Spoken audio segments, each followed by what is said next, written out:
Story starts with the 4400 actually. After I purchased the 4400, I was in need of some wagons, and my mom one day saw a ad on Facebook Marketplace saying that there were some gravity wagons for sale. I got a pretty good deal with these gravity wagons, and we go up to Spirit Lake to purchase these. When we're up there, my parents mentioned something about me owning a custom harvesting business.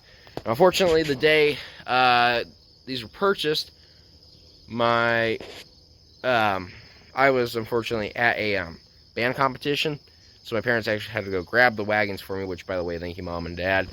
But they said something about me owning a custom harvesting business. That's where this came to play. Two older ladies that owned this equipment, it actually used to be their dad's equipment that they were selling off. And their dad owned a John Deere 6600 combine. This is a 1945, I believe, right here, sitting behind me, with a gasoline engine. He also owned a wide row corn head and a quick attach head, which is essentially like a bean head, if that's what you want to call it. Anyways, my parents keep talking to them, like, okay, well, we'll bring them up one day and we'll take a look at this equipment. Picture this, it's October, early October, and it's the coldest day of October. It's snowing out. It's pretty cold out. And you decide to go up and look at the combine. That's what happened to us. It's the coldest day out, and we go up, we look at the combine, and obviously looking at the combine, it's in really good condition. Don't mind the weeds, I got to weed eat it a little bit today.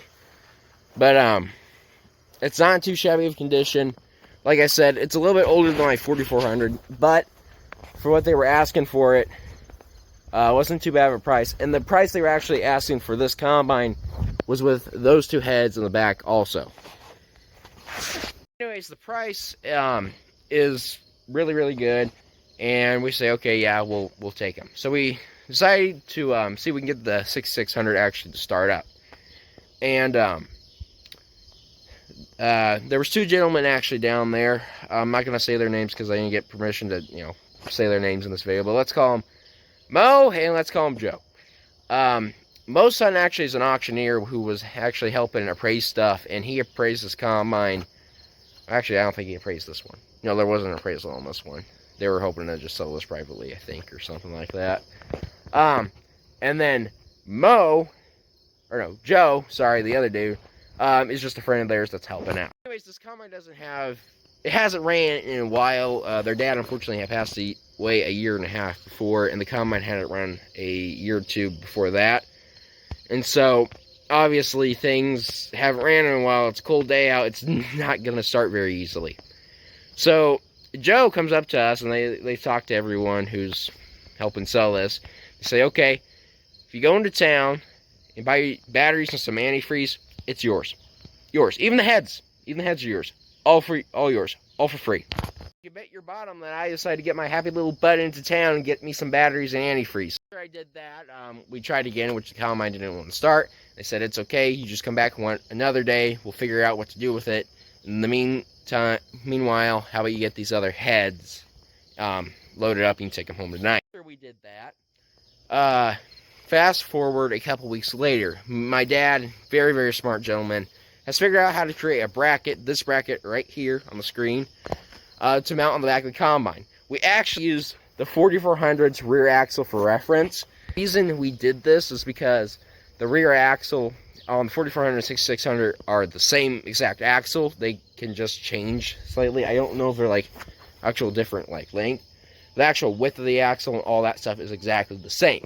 It's the same to make it cheaper for these combines to be produced. Me and my dad decided to go up on a Saturday morning to go pick up this combine. We've created a bracket, we've created a system to turn it, and actually our system, we use the linkages. Actually, here, I'll show you real quick. The new wagon we purchased the other day, but on here you can see there's these like little linkages right here, and this actually helps steer the tire whichever way you want to go. So like, let's say I want to turn this way. I turn this way, and the tires move. So that was the idea behind it. My dad and me come up with this idea and how to hook all this stuff up. We actually jacked up the 4400 to figure out how to hook everything on. And once we got that all said and done, we were ready to go down to Spirit Lake. So Saturday morning, we wake up really early in the morning. We head down Spirit Lake. It's about a 3-hour drive by truck, 12-hour drive if you're pulling a combine.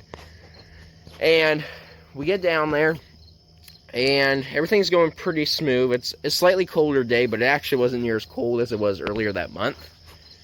And so, me and my dad, we got everything hooked up.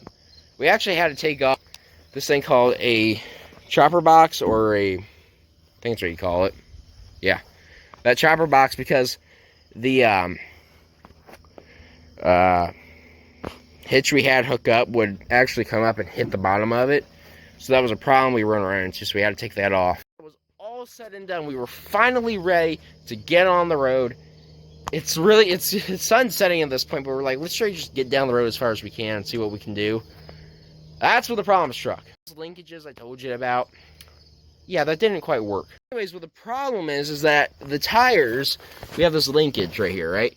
Well, see, on the combines, it's just a single hydraulic cylinder that's pushing these tires, and so it's completely screwed up because you should only have one of these, not two of these. Eventually, what would happen is that my dad would try to turn right and the combine would turn left. So obviously you can't drive down the road like that. Well, Mo, let's call Mo, all right, the one gentleman, super helpful guy. He was actually down there the whole entire day. Me and my dad were trying to hook all this up. He came down with a truckload of tools. Again, super nice guy. But he had some chains. He actually let us borrow those chains to hook up to the combine. That's how we were actually able to get it to turn the correct way. However, at this point, it's late and it's dark. And me and my dad were concerned we're not going to be able to see how this thing's actually riding in the dark that well. So let's just call it a day and pack up and, come back tomorrow. Anyways, Mo shows us around the farm a little bit, shows us a couple of pieces of equipment that might be for sale on auction, and so a couple pieces for us to maybe consider buying. And me and my dad head off to Pizza Ranch, have supper. We go to Walmart to grab a couple things for the night, and then we go to the Ramada in town, and we go to sleep. Next morning, we get the free breakfast at the Ramada, and it's up, and at 'em. There's actually the video of us pulling into the drive to see this combine, or for the combine, on its very last day on the farm. Fun fact, the day this combine left, October 14th, was the day this combine actually arrived on their farm, supposedly. That's what the two older ladies, that's what they told me. Me and my dad hook it up, and Mo actually invites us to go to his farm to check out a couple things and make sure everything's nice and tight, because he, again, has all these nice tools. After we finally get everything hooked up, me and my dad hop onto the road. That's when our first problem strikes. See, my dad accidentally had put the truck into high, four-wheel drive high, and when you're pulling something this heavy behind you, you need to put your truck into four-wheel drive low, or maybe just not four-wheel drive at all. It just depends on the road conditions and stuff. And so there literally started to be smoke coming from the bottom of the truck. We were actually concerned we were burning something up. I think something just got hot. Nothing seemed too damaged, so my dad just made a minor change, and we just moved on. Back to this point, we had our first cop pass us, and it was a state trooper, and they didn't stop us. So put that on the cop count that didn't stop us. Me and my dad keep driving along. We're driving along, and this combine, we can only go 15 miles an hour, which is actually the top speed for these combines, supposedly.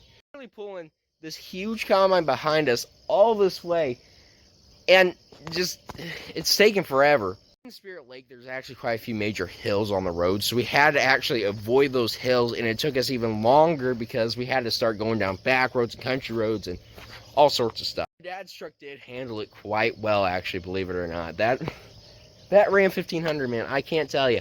It had something in it that day. Of course, after that, not much happened. We had two cops pass us, an undercover cop, and we had a town cop pass us. They didn't do nothing about us, so put that on the cop count. 3 cops at this point had not stopped us. Rolling in about 5 o'clock, me and my dad stop at a Subway, grab something to eat, fuel up the truck, keep it just heading down the road. We head down the road, and eventually it's dark out, and we get to a Quick Start.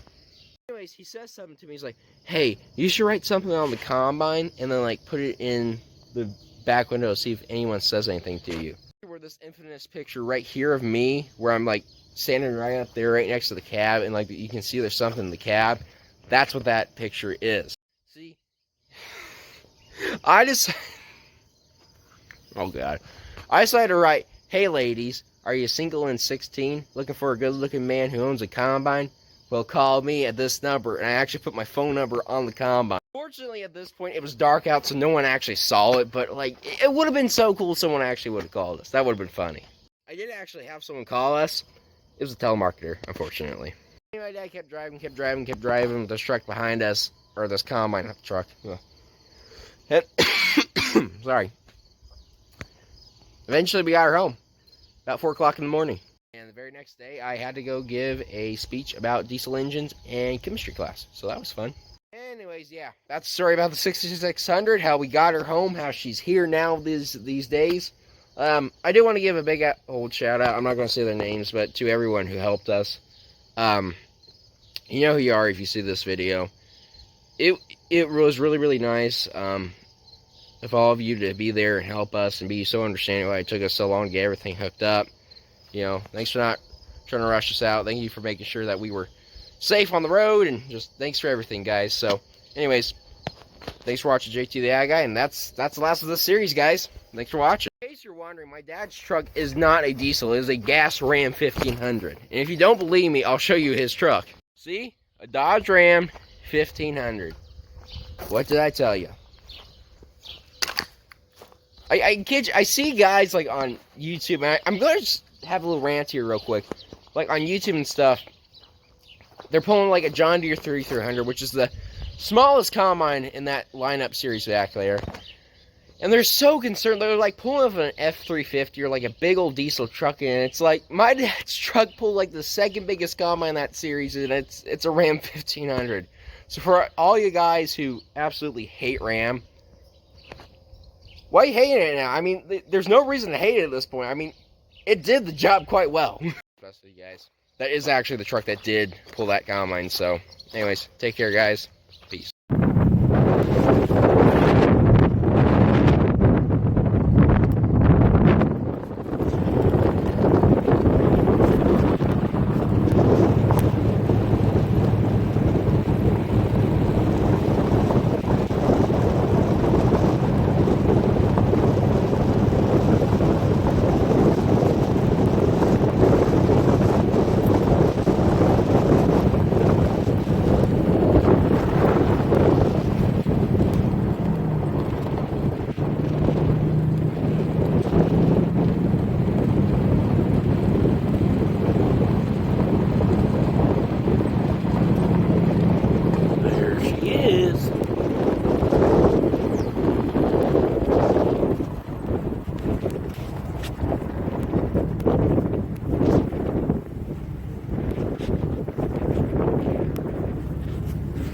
Joey, get out and help you back up.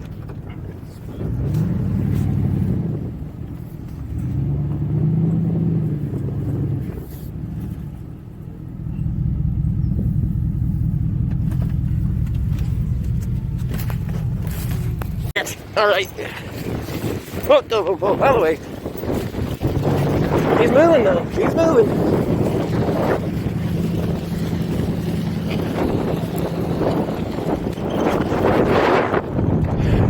The stuff we do.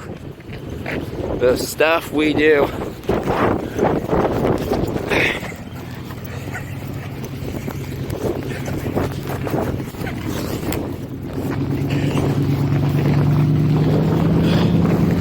I just going to make sure she makes it to the road.